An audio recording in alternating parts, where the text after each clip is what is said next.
Hi friends, I'm Tammy K. Welcome back to my channel. I know it's been a little bit since I did an intro. I'm still working out of my temporary studio, which is our rental house, and we did just purchase a home. So we will hopefully in the next month be moving in there and also setting up a studio. So I will have a full space to myself.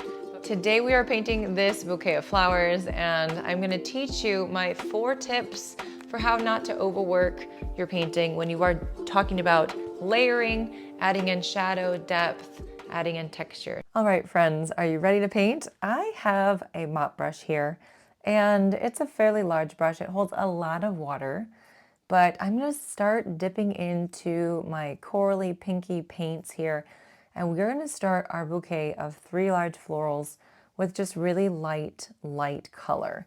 So if you find that your color is more saturated than you want, then just add more water and kind of go with that. I've dipped into another type of pink here, and I'm wanting to vary it up. So I'm using a mop because it just holds a lot of liquid and it's a large size. So my petals are going to be quite big as well. I am changing up slightly some of the colors here and just doing this really wispy petal that I really love to do. Going a bit larger with our blooms than I typically do. And sometimes you just like to change it up. So today, obviously, we will talk about the things that I think are helpful to not overwork your layering on your paintings. And hopefully some of those things can really resonate with you as you are doing your own paintings.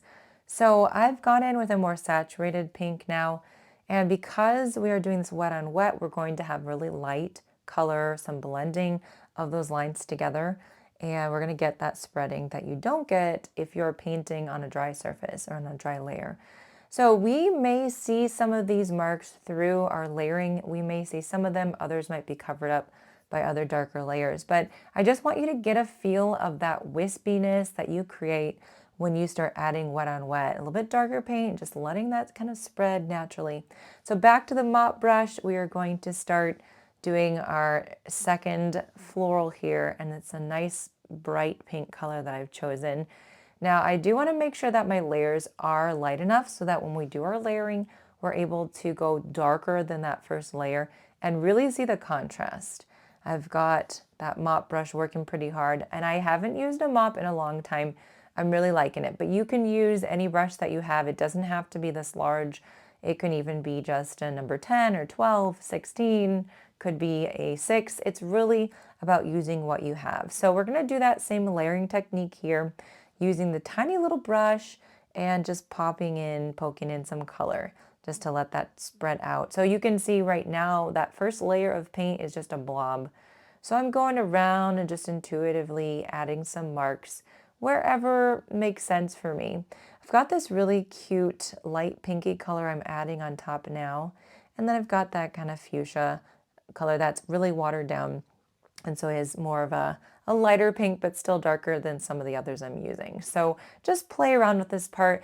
Take a deep breath. Again, we're reminding ourselves this is play, we're having fun, and we're just utilizing what we've got. I'm switching to a number 6 round brush here.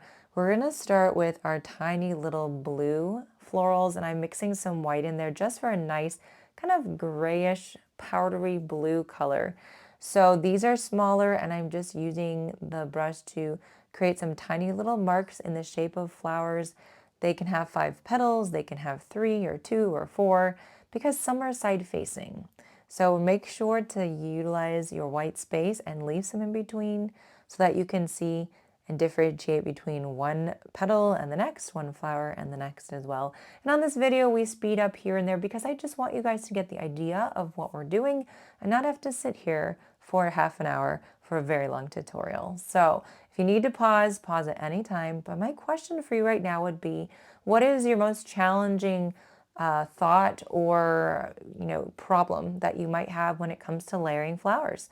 A lot of you guys say you have a hard time and you overwork your painting and you put too much thought or too much labor into your layers. And so if that's what it is, let me know specifically down below. I'd love to get that conversation going and hear where you're at.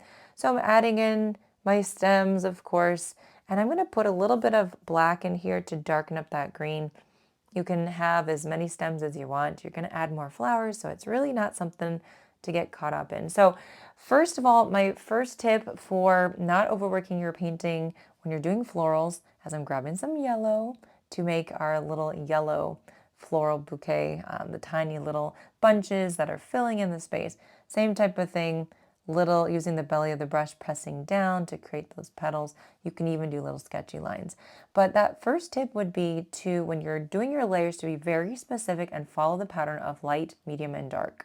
If you can do that, you're going to get your layers in a place that feels more satisfactory to you.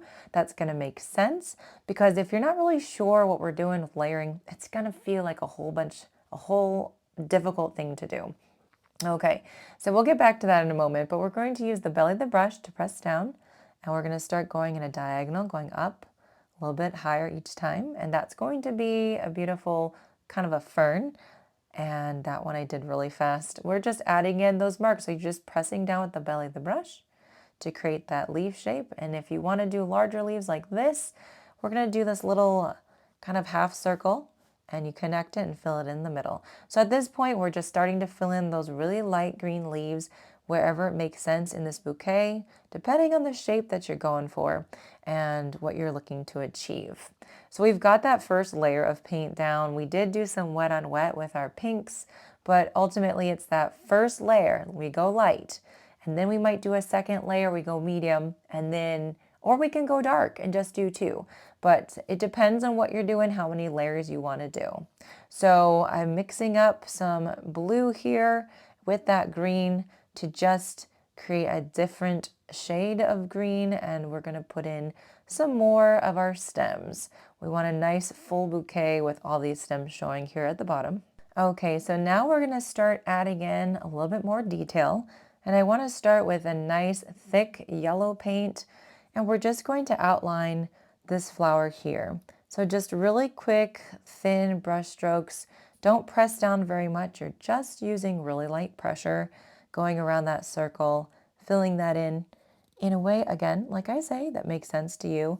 Everything is dry below, so you don't need to worry about adding that layer and having different colors mixed together. Now we're going to go ahead and start with that second layer of paint. So the second tip for not overworking your paintings is to make sure that second layer is less. You're using less paint and you're covering up less space than that first layer. So I'm holding my brush really loosely here too. I'm using some thick paint, so it's that medium kind of consistency. If we were thinking about that first layer kind of like a weak tea or a coffee, this one is going to feel more maybe like a cream or milk, a little bit thicker, so less water and more paint. And so I use that coral color for the first one. For the second one, I've got a nice light pink, and it is actually mixed with white. That's how it came on the palette. And so it's going to be less transparent, a bit more opaque, and you're just going to see it show up a lot more. So with this one, we've got more of a fuchsia color, and we use that for a base color in that second flower, but I just added a lot less water, so it's much thicker and it's showing up. But still, I am not covering up that first layer. I'm keeping that kind of rule or tip in mind, that we're just going to do that second layer and just paint a little bit less of that space so that you can see the first layer and the second layer, and then just leave it alone. Let it dry. So for these leaves, with that layering effect, we are doing the same thing here with a more concentrated green, and we're just adding in some little squiggly lines too. I just wanted to do that. That's not part of the layering, but just, sometimes you feel like your composition needs something else. And so with the green, a lot more paint to water ratio, and you're going to see a lot more of that contrast. And that's where we're adding in shadows, texture, so that we're creating some pop. Also adding in some of those stems, and we're making sure that, we don't have a flat painting, but we've got more of that 3D effect that's giving the dimension that your painting needs just to really stand out. So some people might make lines and veins on their leaves, and other people might want to do just little blobs of darker color. You can even change up your color in your greens if you wanted, add in blue, add in more yellow, add some brown, and just make them very, very different. All right, so now for this next step, I am mixing up kind of a reddish pink color really watery, and we just tap our brush to create some splatter. It just makes a nice magical painting, in my opinion, especially when you're painting flowers. All right, guys, so you probably recognize this brush. This is the small brush that we had before for details, and I'm going to start adding in centers to these flowers.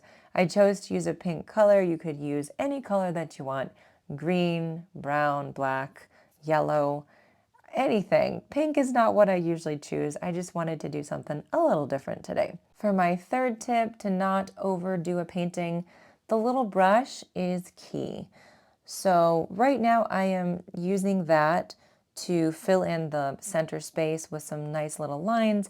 I'm keeping white space in between. That is a very big tip that it's simple, but it's super important, because then you are leaving some space between elements and you're not just getting a big blob of color.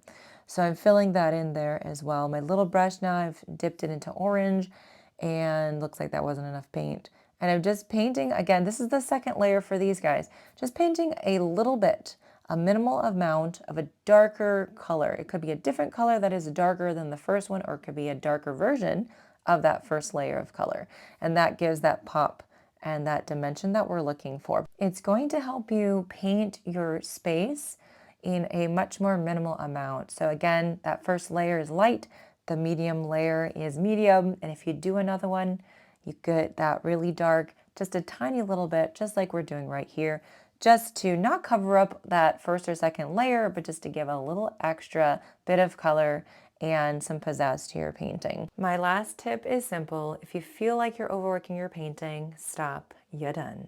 All right, we finished our bouquet of flowers here. I really enjoyed painting with you once again. If you have any questions, leave them in comments. I like to try to get to those questions and answer them best that I can. Remember that I am on Patreon, which is a membership, has a monthly fee, just $3 a month. Goes up from there, different benefits and things that you can access, tutorials. These are exclusive things. I also have an art retreat, still have about 4 spots left for Italy. So all that stuff is linked below, and check out my new podcast as well on how to let go of art perfectionism. Thanks for being here, guys. I'll see you soon on the next tutorial.